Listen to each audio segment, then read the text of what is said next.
السلام عليكم ورحمة الله وبركاته. يا صباح الورد والفل والجمال على قلوبكم جميعا يا رب. فيديو جديد وروتين جديد. لو أول مرة تشوفوني ما تنسوش اللايك والاشتراك وكملوا معايا الفيديو للآخر. فيديو كله طاقة وكله نشاط إن شاء الله بإذن الله تحبوه. بدأت يومي كده، عملت بانكيك بقى وقطعت فوقيه كده فراولة وموز وحطيت شوكولاته وفتحت لكم واحده كده، هي يعني فيها كريسبي من جوه كده، وايت شوكليت.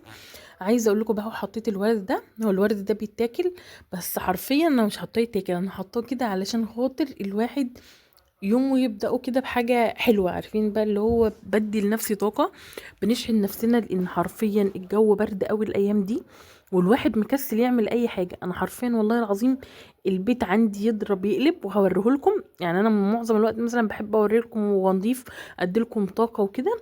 لكن يعني بصوا، المخدات مرمية في الارض، فتافيت الاكل في كل حتة، الالعاب برضو والمناديل متقطعة، وهي قاعده اصلا يا عيني خلاص، هي مخنوقه من القعده في البيت، لان طبعا ما بخرجوش عشان الجو برد قوي. فقاعده عماله تقطع في المناديل ومتعصبه، بصوا مش طايقه نفسها. غسلت لها العرايس والحاجات بتاعتها اللي هي تدخل الغساله، وحتى ما نشرتش بره لان هي مطرت يعني يوم الجمعه او يوم الخميس بالليل. فحطيت الهدوم كده بقى على المنشر، وحرفيا شايفين والله العظيم ما كانش في حاجه في مكانها.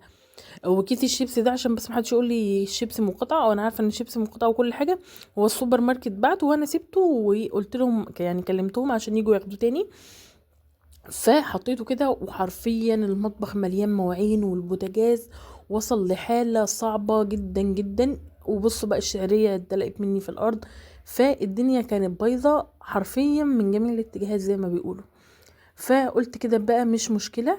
يعني بصوا الحمام كمان، يعني كان عندي بقى حاجات عايزة تتغسل، الكوتشيات اللي عايزة تتغسل والشرشوبة والحاجات القطع القماش اللي انا بنشف بيها وكده، وحتى الباسكت نفسه كمان كان مغسول. فما كانش عندي اي حاجة حرفيا في البيت نظيفة. حتى غرفة النوم بس يا دوب كنت مغيرة الملاية، ولكن طبعا كانت عايزة تتظبط، والثبت كان فيه غسيل. فكنت محتاجة حرفيا ان انا افور الشقة. فقلت كده نستعين كده على الشقة بالله ونبدأ بقى. عملت البانكيك كده وقعدت كلت كده على رواق، وقلت بقى كده نبدأ واحدة واحدة. فقلت بقى ايه، اجيب البيت من بره لجوه، لان والله العظيم عارفين الواحد كمشان، عارفين بقى اللي هو كمشان كده ومش قادر يقوم من مكانه. فقلت طيب ابدا بس ايه بالمواعين كده، لان حرفيا طول ما هي يعني طول ما هي كده انا بحس ان انا متعفرطه. المطبخ لو نظيف خلاص يعني، وبالذات الحوض، يعني مش لازم المطبخ كله يبقى نظيف، بس على الاقل مثلا المواعين. فكنت غسلت المواعين كده ونزلت بقى، لانها بصراحه كانت جابت اخرها خلاص من الخنقه والقعده في البيت. فنزلت مشيتها كده في الشارع، واشتريت شويه حاجات للبيت ليها وكده، وشحنت طبعا كارت الكهرباء. وانا عايزه اقول لكم ان انا اصلا ما كنتش لاقيه علبه للعداد. فعملت كده البتاع ده بالفوم الحجري. فلو حد فيكم يعرف بيت يعني بتبيع اللوحات دي، يا ريت يقول لي. دخلت بقى اعمل الغدا على طول. وحرفيا انا عايزه اقول لكم ان انا لحد دلوقتي كمان كنت يا رب ما غسلتش المواعين، انتوا متخيلين؟ فقلت كده ادخل اعمل الغدا، وانا بعمل الغدا كده ايه اغسل المواعين على طول. المهم بقى قلت اعمل شويه رز بسمتي، و كان عندي كيس كده مجهول الهويه، عارفين كيس انا مش عارفه هو بتاع ايه في الفريزر. فلما طلعته طلع فيه لحمه، وطلع كمان الحمد لله فيها نسبة دين. فطلعتها كده فرمتها، وعملت معلقتين برغل كده، حطيت بصل بقى وخضره والبهارات طبعا. انا اعتذر عن وي اللي ناس كتير خدت بالها منها دي بس يعني بحاول اقول لكم المكونات. فعملتهم كده وضربتهم ضربه كويسه لحد ما بقوا ناعمين، وحطيتهم في الصينيه لحد بقى ايه ما يستووا. انا عايزه اقول لكم والله العظيم إيه، لو انتم متحبوش مثلا طعم البرغل بلاش، عشان انا بشوف ناس بتعمل فيديوهات كتير قوي اللي هو برغل مش عارف من ربع كيلو عملت مش عارف ايه. لا هو حرفيا انا حاطه معلقتين والله العظيم غيروا طعمها خالص.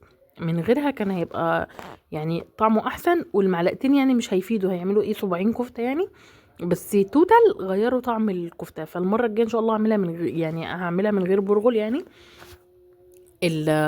يعني بص بحاول اقرب لكم، بس عارفين البخار طالع من الكفته وطالع من الرز، فمش عارفه اقرب لكم منه. المهم كان عندي شويه توميه كده باقيين من اللي احنا كنا عاملينها للشاورما. حرفيا شايفين جمالها، هي ما شاء الله جميله وكانت هتبقى متماسكه واحسن من كده لو انا فعلا ما كنتش حطيت البرغل يعني. بس مش مشكله، ادينا اتعلمنا. ده انا كنت جايبه ايه ب10 جنيه بس يعني، خدت منه معلقتين. المهم اتغديت كده بقى وقلت لازم اطلع بقى على الريسبشن. كان طبعا لما سبتها كده تاكل الشيبسي والحاجه دي كانت بقى فتفتت، فنفضت الكنب كده وقمت بقى مشغله المكنسه ورحت رافعه بقى السجاد، وقلت بقى ادي مسحه للارض والاسطح كلها، علشان انتوا عارفين هم ساعه او ساعتين الواحد بيقوم فيهم على البيت حرفيا خلاص بقى يعني. عارفين هي الطاقه بتيجي مره واحده. هتقولي لي بقى غيرت السجاده بتاعه المطبخ ليه؟ هقول لكم وانا بغسل المواعين الحوض حرفيا انفصل ونزل الميه حتى في الدرجين اللي تحت، خرب الدنيا خالص. الحمد لله لحقت السجاده بتاعه الطرقه دي بمعجزه. افتكرت بقى ان انا كنت جايبه البتاع بتاع الفواصل ده فحطيته، هو طبعا كان لسه مندي، فقلت بقى مش عايزه اجيب ميه خالص عند الحوض بتاع المطبخ، فبقى استخدامي كله على الحمام. حرفيا بهدلت الحمام، بس غسلت بقى البوتاجاز ونضفت المطبخ وسبت بس الارض كده تنشف في الصاله والطرقه، وغسلت السجاده دي على طول لانها صغيره اصلا، مترين في متر. وانا كنت شايله اللي هي اللي انا حطاها البيش في بني دي، كنت شايلاها مش نظيفه وكسلت فما عملتهاش. فدلوقتي بقى الاتنين عندي مش نضاف، فكنت مضطره ان انا اغسلها. المهم غسلتها كده وحرفيا الدنيا كانت تلج. غيرت هدومي وقلت بقى اسيب المطبخ كده، وحرفيا الحوض محتاج يتساب يوم يوم يوم يوم يومين كمان كده، ما حدش يقرب منه يعني. المهم كده شغلت قرآن وكنت فرشت الريسبشن، والحمد لله كنت مشغله الغساله في الوقت دوت علشان خاطر اكسب وقت، لان غرفه النوم مش هعمل فيها حاجه، بس انا هرتب السرير. كنت رصيت الفاكهه هنا وبدات كده بقى ارش المعطر، وحرفيا زي ما بقول لكم اللحاف والدفايه بقوا جزء من الديكور. ما بنعرفش نقعد من غير الدفايات، كل واحد كده قاعد بدفايه. فالحمد لله كده. برغم من ده كله انا حرفيا بحب الشتا اكتر من الصيف، حتى لو ايه اللي حصل يعني. خلصت كده الريسبشن والحمد لله كان بيلمع، والدنيا كانت لسه نهار يعني.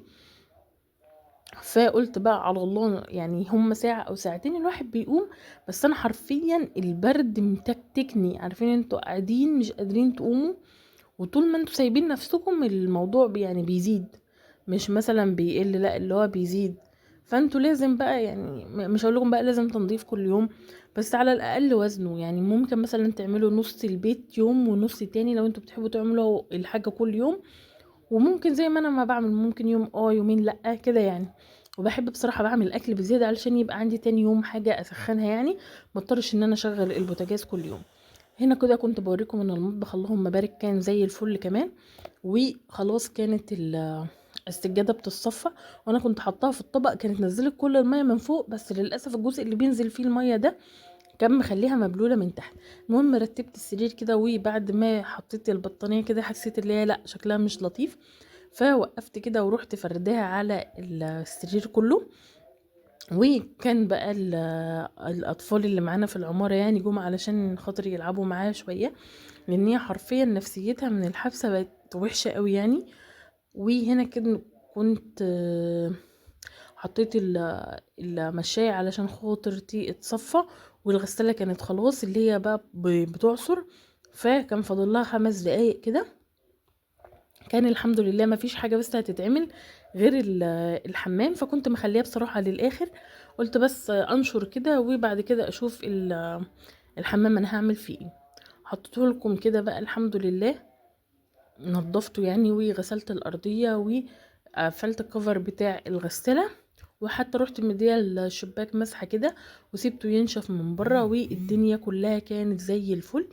بس عارفين بقى اللي هو ايه، وقت ما بكون بشتغل ما بحسش بحاجه، لكن بقى بمجرد ما قعدت حسيت بالبرد اللي هو ايه ده يا جدعان، الدنيا ساقعه قوي يعني. فربنا يا رب يلطف بالناس اللي ما عندهاش مأوى، وربنا يديم يا رب علينا الامن والامان نعمه.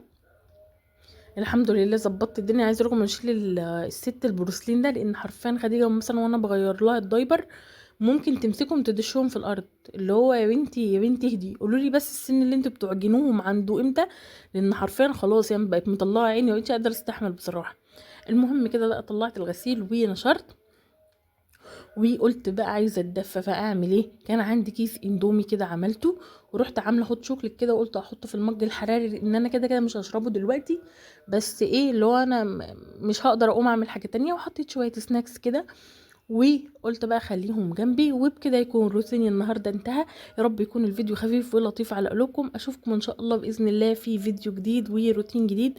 دمتم في رعايه الله، ما تنسوش اللايك والاشتراك يا حلوين، مع السلامه.